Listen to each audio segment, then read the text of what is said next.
Hola, buenas tardes, que el Señor les bendiga. Pues vamos a continuar con nuestro estudio de Primera de Pedro. Ya casi vamos a terminar el libro. Y entre más leo o estudio a Pedro, a este libro de Pedro, o esta carta, para preparar el mensaje o lo que hemos estado estudiando, tengo hecho dos conclusiones que ya son casi evidentes si uno lee un poco con cuidado. Lo primero es que el mensaje de Pedro es sumamente práctico. Sus instrucciones prácticas están basadas en asuntos doctrinales, pero Pedro es muy práctico basado en temas doctrinales, pero su parte práctica es tan grande que para buscar la doctrina no soy yo, para buscar la doctrina hay que buscarla con cuidado, con lupa, eh, porque hay muy pocos pasajes.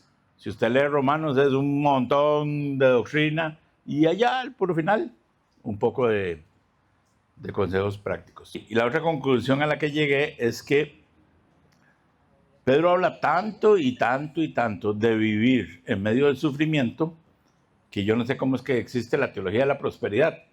¿Saben qué es la teología de la prosperidad? Dice que nosotros debemos vivir bendecidos, prosperados y en victoria, y que si usted está sufriendo, básicamente como los como los amigos de Job, es porque está en algún pecado. Pero que el plan de Dios, mientras usted esté aquí en la tierra, es que se la tire rico. Y si usted tiene problemas con eso, es porque está pecando. Pero Pedro nunca nos dice eso. Nunca nos enseña a vivir sin el sufrimiento. Nunca les dice, hermanos, como están sufriendo, pare de sufrir. Es una cosa que hay en el Paseo Colón. No, dice, en medio de ese sufrimiento, vivan así. No se quiten el tiro, sino que enseña a vivir en medio del sufrimiento. Y malas noticias.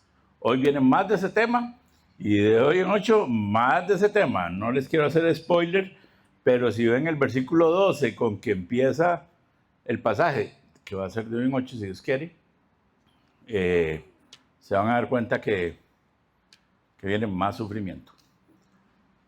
Entonces, no sé, ahí cuando uno hace doctrina tiene que considerar todo el consejo bíblico para los que van a venir al curso de interpretación. Ahí es una de las primeras reglas. Considere todo lo que dice la Biblia, no solo la parte que nos gusta. Aprovechando, para los que quieren llevar el curso, me dicen y yo los apunto. Son 12 semanas, va a ser presencial, lo vamos a transmitir, pero la idea es que sea presencial porque lo vamos a transmitir porque hay gente ya en Colombia que lo va a llevar y creo que hay gente de Guanacaste también. Y después la idea del curso es que sea bastante práctico y que al final podamos manejar las herramientas de la hermenéutica a la hora de leer la Biblia. Ok, voy a leer el pasaje. Versículo 1 de 1 Pedro, capítulo 4. Vamos a leer del 1 al 11. Dice, puesto que Cristo ha padecido por nosotros en la carne, vosotros también armaos del mismo pensamiento. Pues quien ha padecido en la carne, terminó con el pecado, para no vivir el tiempo que resta en la carne conforme a las concupiscencias de los hombres, sino conforme a la voluntad de Dios. Baste ya el tiempo pasado para haber hecho lo que agrada a los gentiles, andando en lascivias, concupiscencias, embriagueces, orgías, disipación y abominables idolatrías. A estos les parece cosa extraña que vosotros no corráis con ellos en el mismo desenfreno de disolución y os ultrajan, pero ellos darán cuenta al que está preparado para juzgar a los vivos y a los muertos. Porque por esto también ha sido predicado el Evangelio a los muertos, para que sean juzgados en carne según los hombres, pero vivan en espíritu según Dios. Mas el fin de todas las cosas se acerca, sed pues sobrios y velad en oración. Y ante todo, tened entre vosotros ferviente amor, porque el amor cubrirá multitud de pecados. Hospedados los unos a los otros sin murmuraciones. cada uno según el don que ha recibido, ministro a los otros como buenos administradores de la multiforme gracia de Dios. Si alguno habla, hable conforme a las palabras de Dios. Si alguno ministra, ministre conforme al poder que Dios da, para que en todo sea Dios glorificado por Jesucristo, a quien pertenecen la gloria y el imperio por los siglos de los siglos. Amén. Señor, gracias por este tiempo que podemos escudriñar tu palabra. Te pedimos que nos bendigas, Señor, y que nos hables, nos dirijas, nos enseñes, nos animes, nos redargullas. Señor, que tu palabra cambie nuestras vidas de la manera que cada uno de nosotros necesitamos. En el nombre de Jesús. Amén. Bien, yo dividí este pasaje en dos secciones. La primera de los versículos 1 al 6 y la segunda de los versículos 7 al 11. Pues vamos a revisar primero del 1 al 6.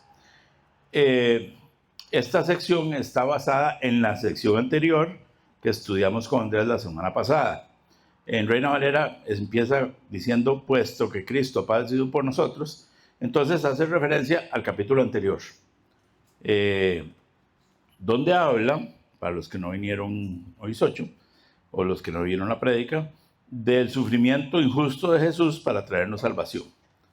En otras versiones, como la Nueva Versión de las Américas, y si cuando aquí hablamos de versiones usted no sabe de qué estamos hablando, venga al curso. Hay un curso, una lección solo de las traducciones y las versiones y todo eso.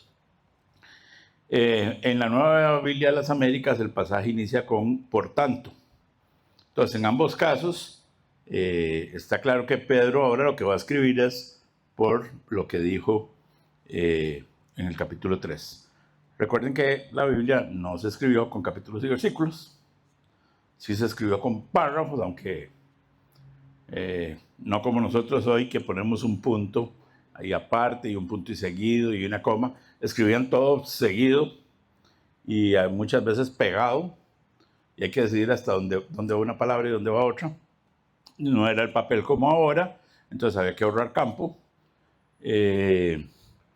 pero se entendía dónde había un párrafo y otro, pero no habían los versículos. Ahora nosotros, cuando vemos que hay un 4 ahí, parece como que empieza un tema, ¿verdad?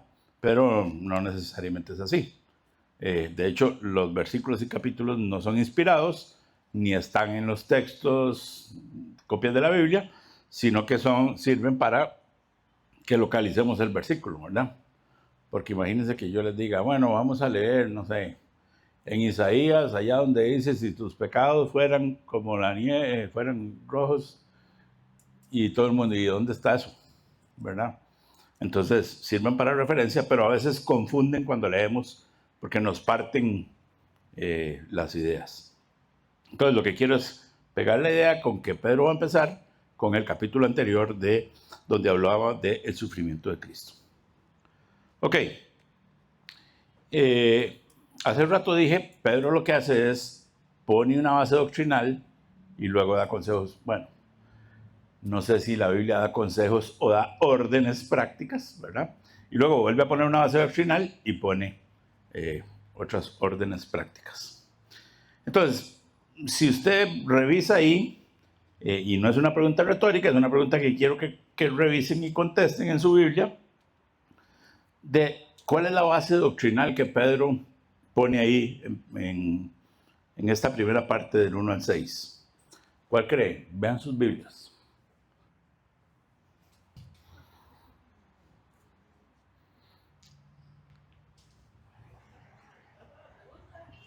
¿Cuál es la base doctrinal que pone Pedro entre los versículos 1 al 6 para hablar lo que va a hablar? Vamos a ver, tal vez para explicar esto. Ustedes saben, porque uno usa palabras que después no sabe qué significan, ¿qué significa doctrina? ¿Alguien sabe qué significa doctrina? Recuerden que queremos, y yo quiero más que creo que Checho y que Andrés, que las prédicas sean más en dos direcciones que solo una. Entonces, ¿alguien sabe qué es doctrina? Todos hablamos de la doctrina cristiana, de la doctrina no sé qué. ¿Qué es la doctrina? ¿Es qué? Es la enseñanza. Exactamente, la doctrina es la enseñanza. Entonces, la doctrina cristiana es la enseñanza cristiana.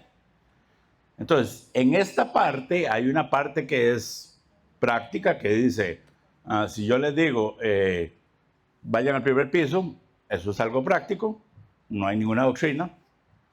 Pero si yo les digo, vayan al primer piso porque Dios es bueno, entonces ahí estoy poniendo una enseñanza. Dios es bueno. ¿Sí está claro? Entonces Pedro hace eso mismo aquí.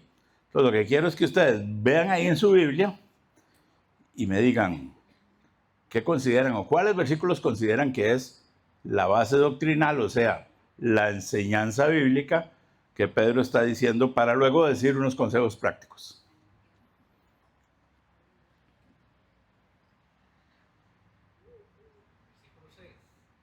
¿Cuánto? Versículo 6. Sí, ahí hay un poquito de doctrina, pero no es la base. El 1. Y como ustedes ven, el 1 no termina en un punto, termina en una coma, aunque otra vez los números de versículos nos están afectando, porque nosotros pensamos, de alguna forma, tal vez inconsciente, el versículo 1 es una idea, el versículo 2 es otra idea, el versículo 3 es otra idea, y no, están ahí para lo que dijimos. Pero si ustedes ven el versículo 1, termina en una coma, eso significa que la idea no ha terminado, ¿verdad? Ninguno de ustedes escribe algo, pone una coma y ya. Si ahí te terminara, pondría un punto. Entonces, hay que incluir el versículo 2, porque también ahí está hablando de doctrina. Ok, entonces, podemos poner ahí el versículo 1 y 2 lo tenemos. Ese, ok, ese, muy bien. Ya, es que allá no veía el 1, está escondido detrás de la luz. Ok, Pedro nos dice, ahora sí ponga el otro, el que tiene rojo. Pedro nos dice que como Cristo padeció por nosotros en la carne, nosotros tengamos el mismo pensamiento. Entonces Pedro lo que está diciendo, vean ahí, dice, como Cristo ha padecido por nosotros en la carne, vosotros también armados del mismo pensamiento. Ahora, piense lo que está diciendo Pedro. Que si Cristo padeció en la carne, que si padeció, ¿verdad? Murió en la cruz, nosotros tengamos el mismo pensamiento. Él no dice, no, ustedes no van a padecer. Es Cristo, ustedes no. Entonces uno aquí diría, Pedro, un momento. Si Cristo padeció en la carne, no era para que nosotros no padeciéramos. Pedro, parece que usted no escucha algunas emisoras y televisoras cristianas de hoy en día, donde si usted ofrenda $20, ya se acaba el sufrimiento. ¿Cómo se le ocurre a Pedro decir que tengamos, o peor aún, que nos armemos con el mismo pensamiento de sufrir? No, eso hay que evitarlo. Pero bueno, eso es lo que Pedro dice. Y Pedro dice eso porque somos cristianos, ¿verdad? Somos cristianos. ¿Y qué significa cristianos? ¿Cuál es la idea de cristianos? Lo hemos dicho. ¿Cuál? Como pequeños cristos, ¿verdad? Entonces, lo que se espera de nosotros es que nos comportemos como Cristo. O como Andrés ha dicho varias veces en sus prédicas, o en sus últimas prédicas, que nuestro espejo con el que nos comparamos sea Cristo. Noten que Pedro no dice que tengamos ese pensamiento. Pedro no dice tengan el mismo pensamiento, sino ¿cuál palabra usa? Armaos. Y es una palabra rara porque esa palabra solo está aquí en todo el Nuevo Testamento. Pero la idea es que esa es una palabra militar y que tiene la idea de ser intencional, de entrenarse para pensar así.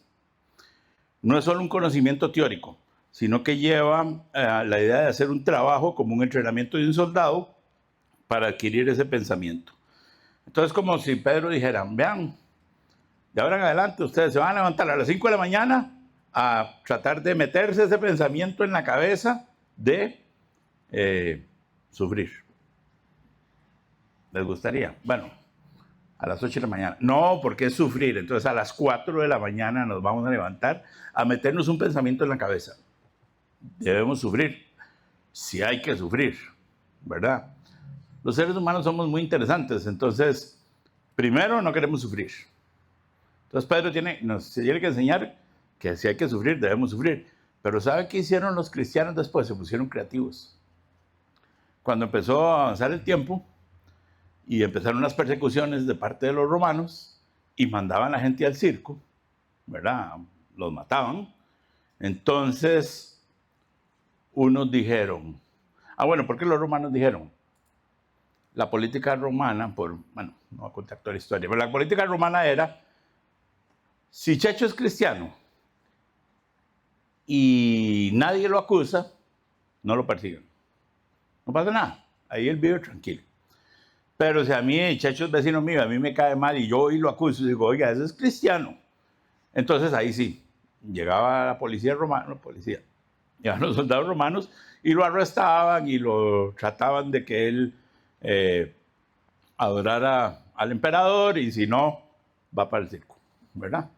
Entonces los cristianos dijeron, no, pues si a Checho le hacían eso y él no renegaba de la fe, se hacía como un héroe, ¿verdad? Entonces empezaron, los cristianos, de verdad que somos impresionantes, empezaron a ofrecerse. Entonces llegaban donde el policía y le decía, oiga, a mí nadie me ha denunciado, pero yo soy cristiano, es que yo quiero ser mártir. Ey, nadie los mandó a eso, ni Pedro los está mandando a eso. Entonces, usted viva bien, si tiene que sufrir, pues sufre, pero tampoco busque el sufrimiento así voluntariamente. Entonces, Pedro habla de armarnos de ese pensamiento. Notemos dos cosas. Rebe, dale al otro. Creo. Ajá. Notemos dos cosas sobre este tema de armarnos. La primera es, ¿cuál es el arma que Pedro está diciendo que debemos armarse? Es coger un arma. ¿Cuál es el arma? El pensamiento. ¿Del pensamiento de qué? De sufrir como Cristo, si es necesario. ¿Ok? Entonces, ármese de ese pensamiento. Claro, es muy bonito hablar del tema aquí. Bueno, no sé cuál es la situación de cada uno, pero no los veo sufriendo mucho. Pero voy a asumir que no estamos sufriendo mucho. Pero cuando viene el asunto complicado, ahí es donde ponemos en práctica esto. Ok, entonces, la primera cosa es que nos tenemos que armar con el pensamiento que tuvo Jesús. Y la segunda cosa que quiero que noten es que, ¿cuál es el enemigo? Nos armamos de eso para luchar contra un enemigo. ¿Y cuál es el enemigo? El pecado. No es el diablo, no es la suegra, no es el vecino, no es el hermano, ninguno de esos. Es el pecado, ¿verdad? Vean que normalmente nuestro enemigo, el que decimos que es nuestro enemigo, es el diablo. Pero Pedro no está hablando aquí del diablo. Está hablando del pecado. Ok. Entonces, Pedro nos dice, debemos armarnos con el pensamiento que tuvo Cristo para luchar contra el enemigo, que es el pecado. Ahora, con el pensamiento que tuvo Cristo, no estoy diciendo que Pedro dice que debemos ir a morir a la cruz, porque aunque muramos en la cruz, podemos hacer la obra que Jesús hizo para salvarnos. Lo que nos dice es que tengamos la misma actitud de Cristo ante el sufrimiento injusto. Si hay que padecerlo, pues se padece y listo. Es más o menos lo que Pedro está diciendo. Si hay que padecer sufrimiento, se padece. Pero no, como dicen hoy, no es que se reprende. Si usted está sufriendo, reprenda eso. Menos se discute con Dios, porque yo soy su hijo y con los hijos de Dios nadie se mete, dice una canción. Bueno, es una barbaridad eso que dice esa canción. No sé si la han escuchado. Si no la han escuchado, no la escuchen, no se perdieron nada. Bueno, se perdieron de un relajo, pero la gente anda cantando eso. Suena bonito, ¿verdad? Somos hijos de Dios y con los hijos de Dios nadie se mete. Vaya, cuéntele esa historia a Pedro y le va a meter una regañada. Volvamos a lo nuestro. Pedro nos dice que debemos ser como Jesús. ¿Y cómo fue Jesús? Bueno, vea la prédica de la vez pasada para no durar mucho tiempo, pero él padeció y no reclamó. Pedro nos dice que el que sufre en la carne, dice ahí, terminó con el pecado.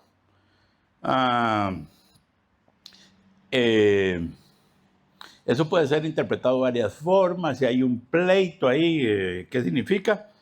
Pero parece que la idea, la que la mayoría de gente piensa, es que Pedro está diciendo, vea, si usted aprendió a sufrir bien, o sea, a soportar el sufrimiento, ya no va a tener problema con él. O sea, el pecado no va a ser problema, ya usted está entrenado.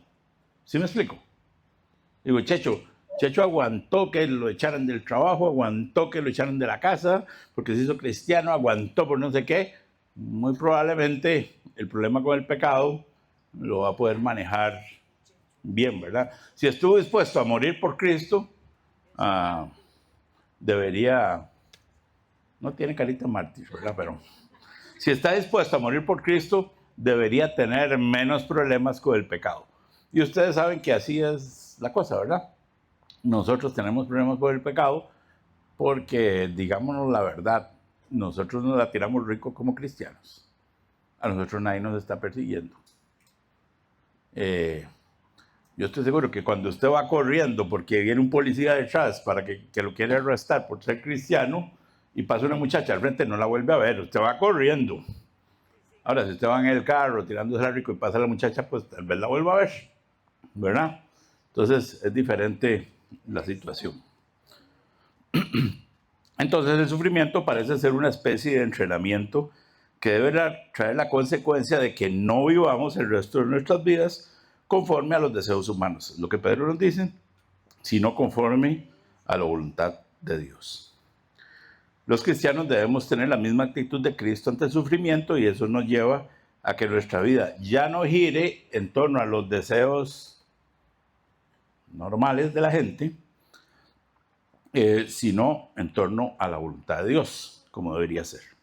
Entonces, ¿cuál podemos decir que es la doctrina base que pone Pedro en esta sección? Dale ahí.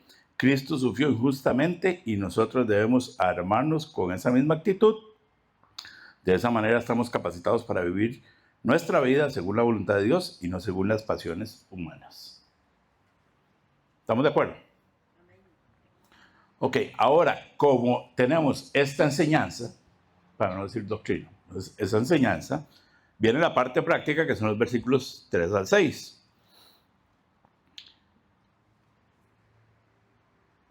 Pásale, Rebe, por favor.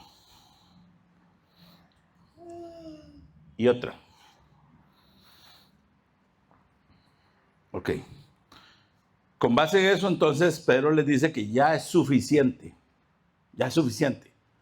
Como que, bueno, cuando uno lee, no puede escuchar los énfasis que cuando habla, ¿verdad? Pero aquí a mí me parece que Pedro se enchaquetó. Les dice, basta ya. Ya es suficiente de vivir. El tiempo que pasó ya es suficiente para haber hecho las cosas que agradan a los gentiles. Y esto es así, y eso es suficiente porque ellos, ya les dijo, ustedes fueron liberados del pecado y ya pueden vivir de una manera que agrada a Dios. Entonces, ya basta con ese tipo de vida. Vean,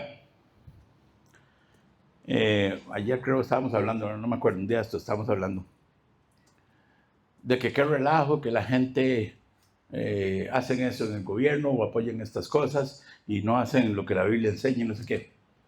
No son cristianos. Y nosotros esperamos que, bueno, no sé, voy a poner el tema de la política. Votamos por uno no cristiano y cuando llega al poder y que nos ha enseñado que apoya el aborto y que apoya a los LGBT y que apoya esta cosa, votamos por él y luego, ¿pero qué relajo este gobierno? ¿Cómo? ¿Qué quería? No es cristiano, no se va a comportar como cristiano. Pero usted y yo somos cristianos. Y Pedro nos está diciendo, basta ya de comportarse como no cristianos. Compórtense como cristianos, porque además ustedes están en la capacidad, pueden hacerlo, de vivir de acuerdo a la voluntad de Dios. Y hermanos, vean, yo les voy a abrir mi corazón. Eso para mí es un problema. Porque eso significa que cuando yo peco es por carebarro. Porque yo estoy en la capacidad de no hacerlo. Ahora les voy a decir más grave el problema. Lo mismo les pasa a ustedes, así que no me hagan caritas. Es que decimos que es que nosotros, que el pecado y que no sé qué, nadie. Y hay doctrinas que a mí no me gustan, que dicen es que una cosa es practicar el pecado y otra cosa es que si yo cometo el pecado, pero no es voluntario, ¿quién no peca voluntariamente? Nadie le pone una pistola en la cabeza para que peque, ¿verdad? Bueno, nadie de nosotros. Entonces, Pedro está diciendo, basta ya de vivir así. Ustedes pueden vivir de acuerdo a la voluntad de Dios. Lo han demostrado soportando el sufrimiento. Basta ya eso. Y luego Pedro hace una lista de los basta ya. Dale, Rey. Dice, lascivias, concupiscencias, embriagueces, orgías, disipación y abominables idolatrías. Hay un montón de detalles en la introducción de esto, pero no vale la pena. Pero Pedro se refiere a las cosas normales en las actividades sociales de su época. Ellos se reunían para tener sexo ilícito en exceso, para no decirlo muy feo, hay niños. Comer y beber en exceso, tener actividades idolátricas que se relacionaban con esas dos prácticas. Por ejemplo, iban a idolatrar el templo, donde había prostitutas sagradas. Entonces parte del culto era tener relaciones con las prostitutas, ahí se iban al culto, ¿eh? Pero al culto de algún dios pagano. O comían cosas sacrificadas a los ídolos, iban y sacrificaban al ídolo y después tenían las cenas. Ahora, usted puede pensar en que, de ahí no, vamos a ver, de la lista, lascivias puede ser, concupiscencias, embriagueces tal vez no, orgías no me han invitado, disipación y abominables idolatrías, entonces yo eso no, ahí en esa lista no me aplica. Pero, ahora, ¿cuáles son las actividades cotidianas para nosotros? Sí, señorita, usted tiene una pregunta. Sí. Qué lindo. ¿Cómo se traduce concupiscencia? Bueno, ¿cómo se dice? Ah, ya. Se traduce.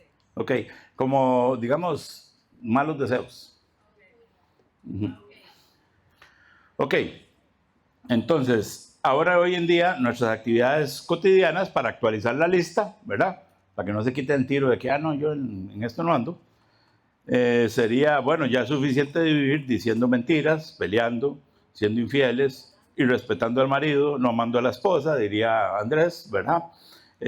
No honrando a los hijos a los padres, etcétera, etcétera. Cada uno de nosotros tiene su listica personal, de la que Pedro le está diciendo, basta ya, se acabó eso. Basta ya de vivir en las cosas que le agradan a los que no conocen al Señor y no han sido librados del pecado. En el versículo 4, Rey, que no están los números, explica la reacción cuando vivimos de esa manera, la reacción de los que no conocen a Dios, los que no viven, sí, los que no conocen a Dios, cómo reaccionan cuando vivimos como a Dios le agrada. Una reacción que ocurre hoy en día también, porque es la mismita situación. A esa gente le parece raro que los cristianos no se enreden en esas cosas y les extraña que sean fieles entre los esposos, o que no mientan a pesar de las consecuencias, o que los hijos obedezcan a los papás, ¿verdad? Me acuerdo cuando Tati estaba en el cole, lo que le extrañaba es que los papás no estaban divorciados, y era muy poco el porcentaje de gente así. Voy a poner un ejemplo. No le pedí permiso, pero ahí va. La bronca será en la casa. ¿Cuándo Ale se convirtió? Me acuerdo que hubo una exhibición de perros en la antigua aduana. Y entonces yo le dije, vamos. No, Todavía no jalábamos, creo. Bueno, vamos ahí a la exhibición de perros. Yo nunca había ido a una exhibición de perros, pero ahí está bonito ir a ver. Y fuimos a ver los perros. Y estuvo bonito. No entiendo nada, ¿verdad? Ahí viene un chavalo con cara de semidios y le ponen el perro hacia la par y así, así. Y ya, el otro se va feliz o triste, no sé. No entendí nada. Pero nunca se me olvida el comentario que me dijo Ale. Me dice, yo pensaba que uno para divertirse solo tenía que hacer en un baile o un bar o algo así, no en otras cosas que no fueran eso. Y yo decía, así es como pensaba, así es como piensa la gente que no conoce al Señor, que los cristianos son muy aburridos. Pero eso no es cierto. Pero es lo mismo que pensaba en aquel tiempo. Los cristianos, para decir una frase aquí dentro de mi casa, los cristianos no se integran, porque los invitaban a las orgías y no querían ir. Qué baratas de esos chavalos, ¿verdad?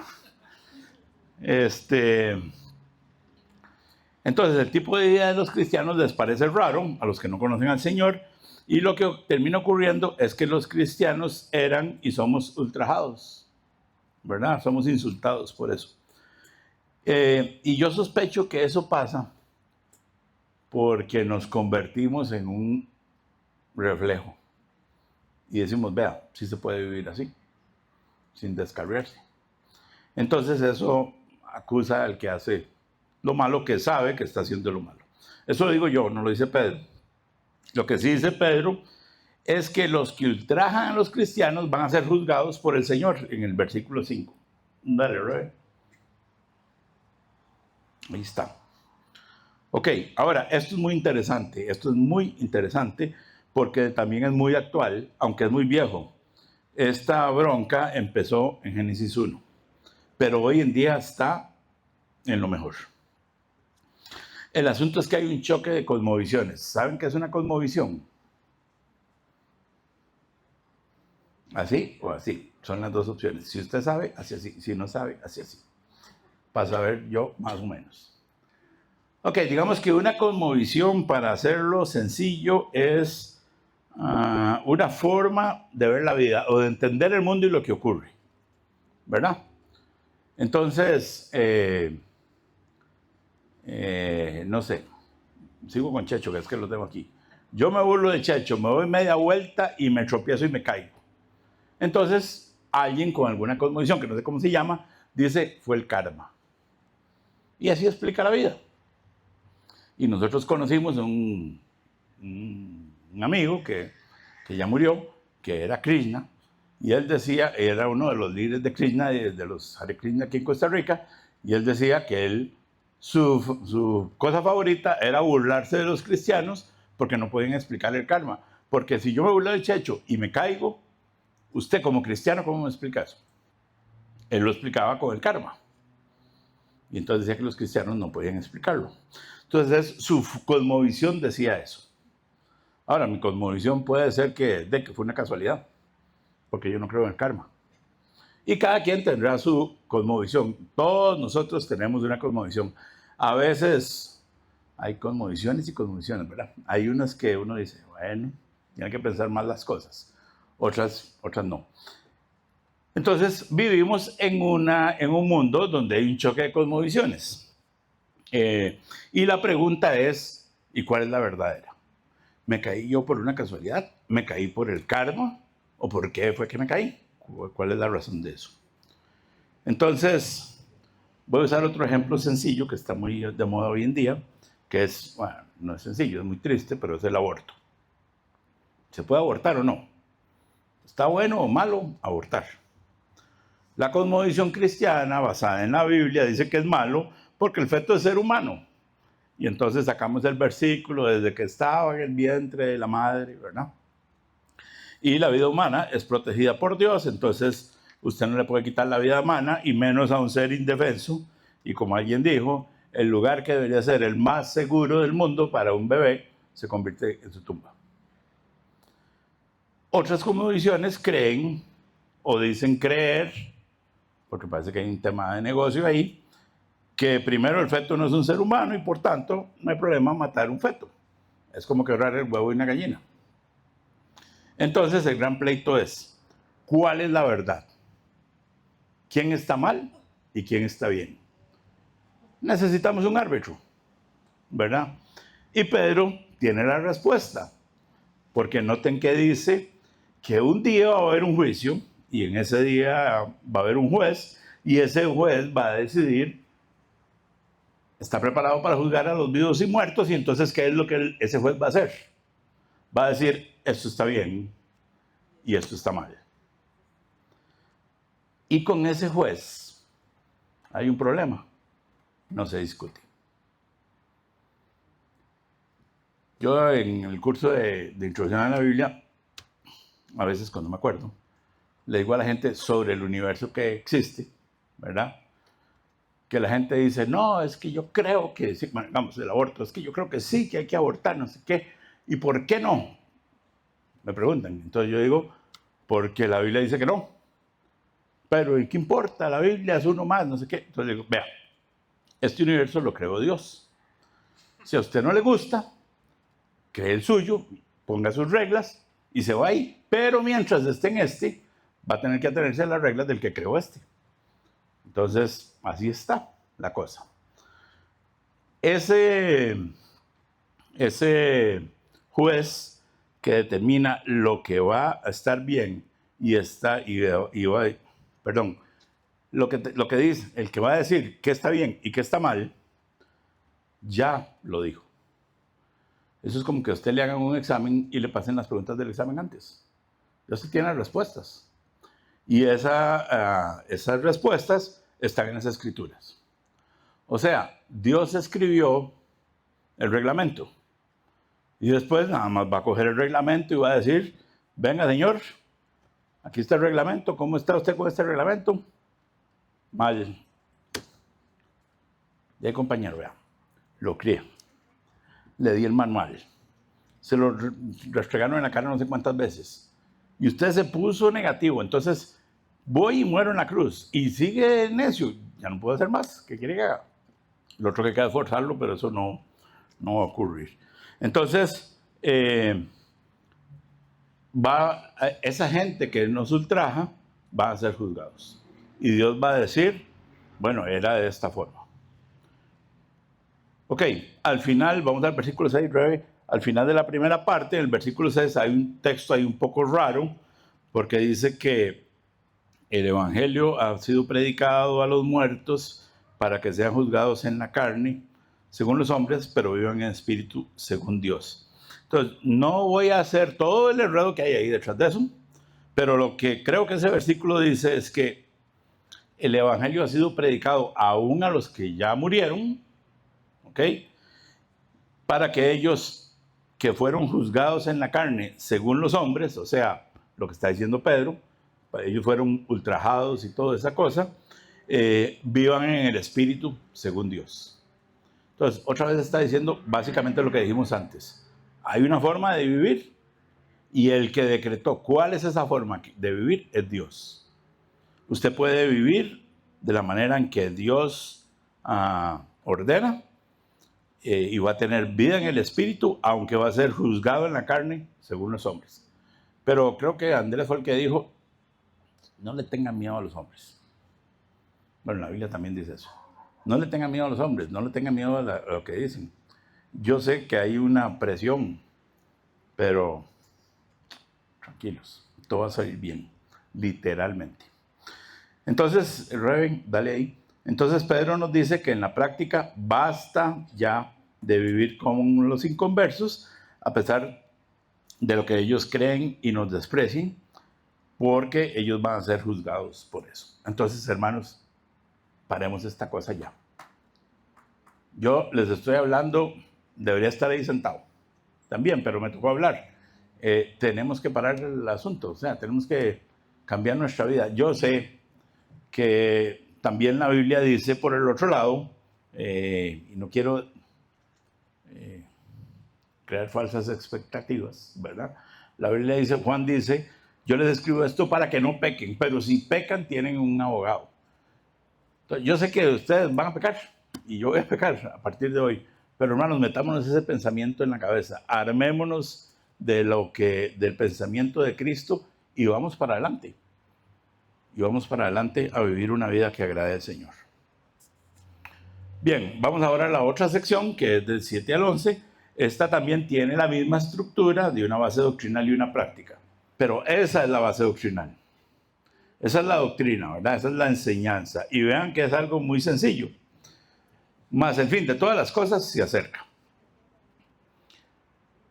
El fin de las cosas que se acerca está relacionado con la venida del Señor, que es la que inaugura este fin.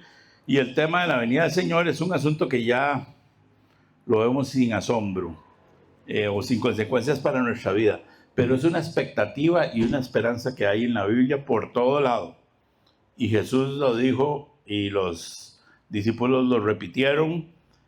Hermanos, nosotros tenemos que vivir con una idea en la cabeza. En cualquier momento viene el Señor. Ahora, hay dos cosas que me gusta decir sobre eso. Lo primero es que es cierto, van 2000 años esperando a que el Señor venga de nuevo y no sabemos cuándo va a venir. Pero sí sabemos que hoy está más cerca que ayer. Sí, yo sé, tenemos 2000 años con esa historia. Pero sabemos que hoy falta menos que lo que faltaba ayer. Y lo segundo es que usted no se preocupe, de eso no se preocupe. ¿Cuánto va a tardar el Señor en venir? Le tengo una mala noticia. Bueno, no es mala, depende de cómo usted la vea. Si el Señor no viene en los próximos 100 años, todos los que estamos aquí vamos a irnos. A menos que usted planee vivir 150 o 130, pero no creo. Entonces, dentro de 100 años, si esta iglesia está aquí, tal vez Eli y Aurora, si Dios les da una larga vida, estén aquí. Pero si no, ninguno de nosotros va a estar aquí. Y esa, si Él no viene y nosotros nos vamos, son exactamente las mismas consecuencias. Si el Señor viene o nosotros nos morimos, es lo mismo. En estos 2000 años, todas las personas que han muerto esperando la venida del Señor están en la misma situación que si el Señor hubiera venido cuando ellos están vivos. Imagínense que el Señor venga hoy. Para ver si el cielo nos está iluminando. Imagínense que el Señor viene hoy. O imagínense que usted se muere hoy. Y para usted es la misma cosa. Entonces no se preocupe si llevamos 2000 años. Durante esos 2000 años hay muchos que están ahora delante del Señor. Entonces la base doctrinal aquí es sencilla. Se acerca el fin y para todos los efectos es lo mismo que llegue el fin o que nos muramos. Entonces con esa base, Pedro, dale, Rebe, Pedro pasa al resto de los versículos donde está la parte práctica. Ok, entonces piensen esto. Pedro ahora le está diciendo cómo usted va a comportarse porque el Señor ya viene, porque el fin está cerca. Entonces, aquí tenemos la parte práctica. Empieza donde, ante todo, tener entre vosotros, nos velad en oración, tengan amor, hospédense, no sé ni para qué veo por allá, si lo tengo aquí, hospédense los unos a otros, ministren según los dones, etc. Ahora, voy a hacer una pregunta, necesito una respuesta, pero esta no es tan fácil. ¿Alguien puede decirme cuál es la diferencia entre la parte práctica de la primera parte y la parte práctica de esta segunda parte?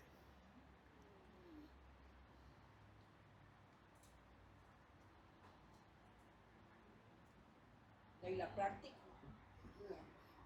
Sí, las cosas que hay que hacer, pero si usted agrupa estas cosas y agrupa las cosas que hay que hacer aquí, ¿cuál es la diferencia?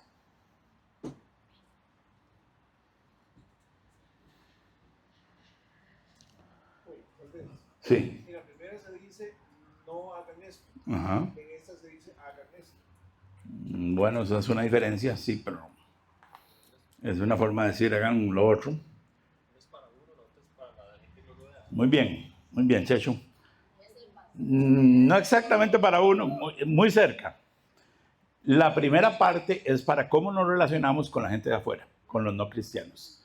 Esta segunda parte es cómo nos relacionamos entre nosotros. Entonces, si ya Pedro ya les dijo, vea, ellos se van a burlar de ustedes manténganse firmes porque el Señor los va a juzgar y toda esa cosa, muy bien. Pero ahora ya es de esa puerta para acá. ¿Cómo nos relacionamos entre nosotros los cristianos? Como con familiaridad. Exacto, exacto. Y aquí van a ver cómo nos comportamos como familia, entre cristianos. Ok, veamos lo que nos dice. Rebe, dale uno ahí. Lindo. Sean sobrios. Esto es, sean razonables, sean sensatos, sean prudentes. Y la idea es, mantengan el control de sus vidas en medio de una situación crítica donde, ¿cuál es la base doctrinal? No puede ser, no se puede. Lindo, gracias. El fin está cerca. Entonces, hermanos, imagínense, voy a poner así el ejemplo que se me ocurre. Imagínense que ustedes ahora les dicen, y es verdad, les dicen, dentro de 2 horas viene el Señor. ¿Usted qué haría? Yo creo que todos nosotros salimos en carrera, ¿verdad? Como locos. Voy a llamar a mi familia o bueno, imagínense esto sería una locura. Y entonces Pedro les está diciendo, miren, en medio de toda la locura que puede correr, porque el fin está cerca, sean sobrios, sean prudentes, mantengan el control, no se vuelvan locos. ¿Ok? Porque lo que pasa es que aunque el fin está cerca, puede durar más y puede durar más. Entonces no vamos a vivir nuestra vida a lo loco. Sean sobrios. Y hoy en día eso es muy importante, porque hoy en día ponen una noticia falsa y todo el mundo hace loco. Y más si viene un meteorito, ¿verdad? Si viene un meteorito, el asunto se jode, o hay un eclipse o algo así, la gente se vuelve loca. Ok, lo otro que nos dice Pedro es, velad en oración. ¿Revi? Gracias. Ok, velad en oración. La Biblia, esto no es nada nuevo, la Biblia enseña que debemos orar siempre.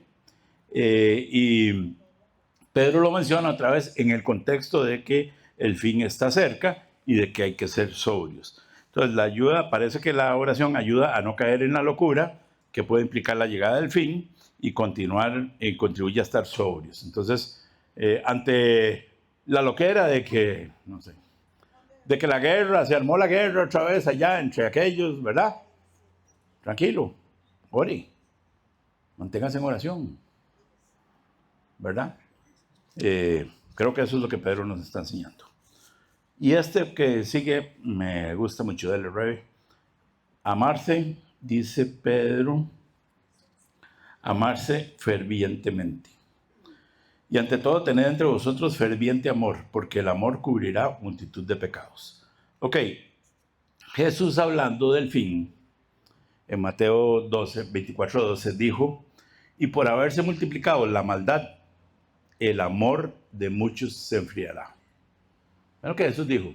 Que al final, cuando el fin esté cerca, el amor de muchos se va a enfriar. Y el consejo de Pedro es totalmente al contrario. Ustedes, allá los de afuera sí, se van a enfriar el amor. Pero ustedes aquí adentro, ámense fervientemente. Que a mí me gustó mucho. Ámense fervientemente. Allá afuera, no importa. Bueno, sí importa, pero aquí, amémonos fervientemente. Ahora, imagínense lo que les decía la vez pasada. Imagínense que estamos en una persecución. Allá afuera hay un desastre. Y venimos aquí adentro y hay otro desastre. Porque no nos amamos, no. Yo no vuelvo. No, son mentiras. Pero si nos amamos fervientemente, esto es un lugar de refugio, ¿verdad? Donde podemos venir a descansar y podemos compartir todo lo que hacemos. Ok. Entonces, es muy diferente la vida del cristiano con los que no conocen al Señor. Bueno, esto que estoy diciendo ya es obvio, ¿verdad? Es muy diferente la vida del cristiano, según lo que Pedro nos está diciendo, que los que no conocen al Señor. Y él da una razón, pero una razón muy rara. Porque dice, Ámense fervientemente porque el amor cubrirá multitud de pecados. Eso es un proverbio, es una referencia a un proverbio. Y es un pasaje muy raro, porque ¿qué significa eso? ¿Qué significa que el amor cubre multitud de pecados? Entonces, hay tres opciones y yo creo que no son excluyentes. Puede ser que las tres estén aquí, por lo menos dos. Una es que el amor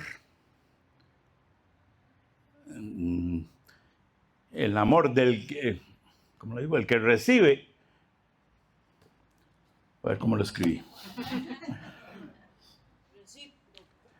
El amor del que ama pasa por alto las faltas del ser amado. ¿Ok? Entonces, ¿qué significa eso? Bueno, si mi hijo hace un berrinche, es mi bebito. Ay, qué lindo, el bebito está haciendo berrinche. Pero si el que hace berrinche es el hijo del vecino, ese mocoso malcriado haciendo berrinche. Así es el amor, ¿no? Entonces, hay algunos que uno dice, uy, es que qué barbaridad, qué relajo lo que hicieron. Pero si es el amigo suyo, venga, yo lo apoyo. Hicieron lo mismo, pero como usted lo ama, entonces le aguanta algunas cosas. Esa puede ser una idea, que creo que tiene mucho sentido en el texto. La segunda, que también es una idea que puede ser que ande por ahí, es que al que ama, Dios le perdona muchos pecados por amar. Y creo que también puede ser esa la idea. Entonces, si yo amo mucho a los hermanos, entonces Dios hace conmigo más o menos lo que dijimos al principio, ¿verdad? No, amo un poco, entonces vamos a perdonarle las cosas. Y la tercera opción es que lo que esto dice es que el amor de Dios cubre muchos pecados. Bueno, eso ya lo sabemos porque todos nuestros pecados han sido cubiertos por el amor de Dios, pero esta tercera opción, aunque puede estar aquí, puede ser que no sea la idea, porque estamos hablando de relaciones entre seres humanos. Entonces, ámense unos a otros, porque Dios, el amor de Dios cubrió multitud de faltas, parece que no hace juego, no hace sentido. Pero ámense unos a otros, porque ustedes se van a soportar las faltas de ustedes por amor, eso parece que sí tiene sentido. Entonces, ámense fervientemente, porque ese amor va a permitir que se relacionen bien. El otro es un pasaje que yo dije, este pasaje no tiene mucho sentido, pero ahora Chris me dio la ilustración perfecta. Dice, hospedados unos a otros sin murmuraciones. En medio de que el fin está cerca, Pedro no invita a los cristianos a irse del mundo, sino a servirse mutuamente, y la hospitalidad era muy importante en aquellos días. Las posadas eran lugares sucios y caros, y muchas veces eran prostíbulos. Entonces los predicadores ambulantes del Evangelio, bueno, nadie quería, bueno, a menos que no hubieran malas cosas, quería ir a una posada. Entonces los que predicaban el Evangelio, era muy bueno que los recibieran en las casas. ¿Ok? Por otro lado, y es algo a lo que no estamos acostumbrados, en aquel tiempo la gente no se reunía en, comillas, comillas, templos. O sea, no venían a cepa, ¿verdad?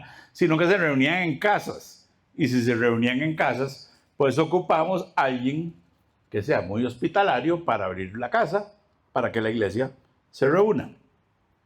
Y ustedes saben que hospedar a alguien es un asunto incómodo, aún hoy en día hay que invertir plata, trabajo extra, incomodidad para la familia, y como dijo un amigo, le rompen los sillones, le rayan las mesas, y bueno, sí, le rayan las mesas. Algunos, sí, alguna gente. Ahí ustedes oyen, huye el impío sin que lo persigan, allá haciendo risas. Ok, entonces Pedro dice que lo hagan sin murmuraciones. Entonces, hagan las cosas con gusto. Entonces, pensando ahora que estamos viendo esa foto, tal vez no es que nos enseñó Chris, tal vez nuestra realidad es un poco diferente, pero todavía hay aplicación para el tema de ser hospedadores. Entonces, otra vez, ¿cómo nos relacionamos con los hermanos? En esta iglesia somos muy hospedadores a veces porque después del culto se van a meter a alguna casa. Ok, Y el último punto de Pedro, yo lo llamé para no meterme tanto en detalle ahí, servicio según dones. Ok. Es interesante que Pedro los anima a servir según los dones que han recibido. Eso es muy importante y es el tema de todo un curso que no lo vamos a dar aquí porque no tenemos tiempo. Pero notemos que Pedro dice que cada uno sirva según el don que ha recibido y luego da un par de ejemplos. Entonces, hermanos, cada uno. Una vez alguien me dijo algo y yo dije, eso sería una maravilla. ¿Usted se imagina cómo sería esta iglesia si todos los que venimos aquí solo venimos a ver cómo servimos al otro? Entonces, todos ustedes viendo cómo sirven a Checho, pero todos y también viendo cómo sirven a Ana María, y todos viendo cómo sirven a don Ricardo, y todos viendo cómo sirven a don Alberto, y todo el mundo aquí preocupado por cómo servir a los otros. ¿Y esta iglesia qué sirve? Porque aquí yo creo que el promedio, como somos pocos, es muy alto, pero usted va a una iglesia, yo de lo que he visto, normalmente no es el 10% de la iglesia el que sirve. Todos los demás son visitas. Aún así, un día de estos que vinieron a pintar ahí, vieron que se pintaron las puertas de los baños. Bueno, no, eso vino a pintar, pero además vinieron a acomodar. Y vinieron y yo les dije, ¿y hay más gente en este grupo? No, bueno, uno que no vino, ¿verdad? Pero no voy a decir quién, ¿verdad, Checho? Pero yo dije, ¿hay más gente en este grupo? No. Y pues es que son los mismos de siempre. Se sacan la foto de eso y sacan la foto en otra actividad y van a estar los mismos de siempre. Pero Pedro dice, cada uno según su don, según el don que Dios le ha dado, sirva. Entonces, es importante. Primero, cada uno tiene un don. Usted no puede decir que es que usted no tiene don. Cada uno tiene. Puede ser que usted no lo haya descubierto, eso sí. Pero si no lo haya descubierto, hablamos y lo ponemos. Hay una forma muy fácil de descubrirlos. Y no es un test. Ok. Pero lo otro es que dice que cada uno sirva según el don que ha recibido.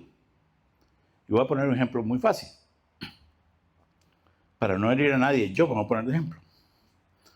Si yo mañana vengo y le digo, Cris, no ministro, déjeme a mí. Y me pongo aquí como Tati, que corte. Y me pongo aquí donde exactamente no sé ni para qué sirve una de esas teclas. Pero digamos que no, que voy a cantarles, hermanos. Voy a hacer un especial. Eso se llama servir no según los dones. Si ustedes tienen misericordia, la iglesia dura 2 sábados. Si no tienen misericordia, dura 1. O si tienen buen oído. ¿Qué es lo que estoy diciendo? Según los dones. Y cada uno tiene el don. Pero entonces no se meta a hacer las cosas que hay unos que se les sale el don que no tienen. ¿Verdad? Entonces, imagínense cómo sería la iglesia si todos, no unos, todos servimos de acuerdo al don que Dios nos dio. Una maravilla. Porque eso significaría que somos en el don que Dios le dio a usted es experto. Y si no es experto, debería ir fomentando eso. Entonces, ese servicio es tan importante que si ustedes ven al final del versículo 11, ese servicio según dones, lo que trae como consecuencia es que el Señor sea glorificado. Imagínense qué manera. Si hacemos las cosas así, al final de cuentas, el Señor es glorificado. Entonces, dale, Rey. La enseñanza práctica de Pedro es que debemos ser sobrios, velar en oración, amarnos fervientemente, hospedarnos unos a otros y servir según dones. Y esto va a provocar que el Señor sea glorificado. Ok, a manera de resumen, Rey. El primero dice, como Cristo padeció en la carne, nosotros debemos tener su misma actitud, lo que nos permite vivir el resto de nuestra vida haciendo la voluntad de Dios y no la de los hombres.